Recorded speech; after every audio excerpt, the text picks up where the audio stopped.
Ok, donc maintenant qu'on sait qu'il y a deux épargnes, l'épargne pension et l'épargne long terme qui sont déductibles, on va tout simplement montrer l'exemple entre Monsieur A et Monsieur B qui épargnent différemment. D'un côté, on a Monsieur A qui épargne dans une épargne pension et de l'autre côté, on a Monsieur B qui laisse son argent sur un compte épargne.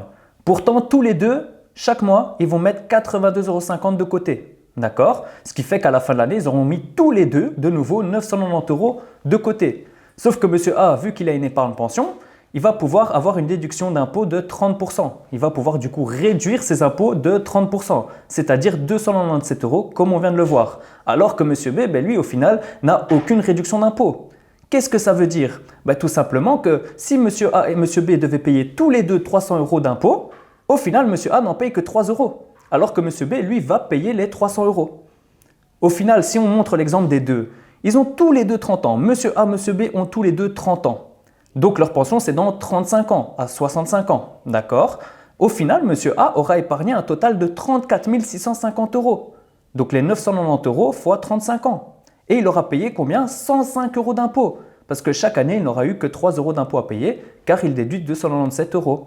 Alors que de l'autre côté, Monsieur B, lui, n'a aucune certitude d'épargne.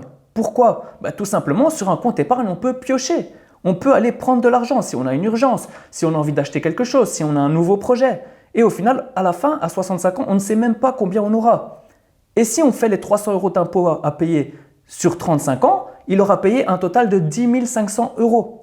Et là, c'est super important de le montrer au client, de dire au final, c'est comme si rien que pour la déduction d'impôt, vous avez déjà perdu 10 000 € juste parce que vous n'avez pas d'épargne pension.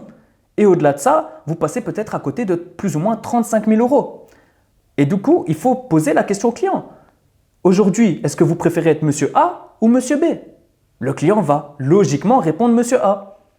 Mais du coup, Monsieur le client, pourquoi est-ce qu'aujourd'hui vous êtes toujours Monsieur B? Comment ça se fait que vous n'êtes pas encore Monsieur A? On est d'accord qu'il faut faire quelque chose là.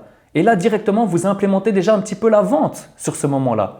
Et ça, c'est super important. L'exemple Monsieur A, Monsieur B, c'est insister sur les chiffres, lui montrer concrètement pourquoi il a besoin d'une épargne pension et tout simplement insister à la fin par cette question: pourquoi aujourd'hui vous n'êtes pas encore Monsieur A?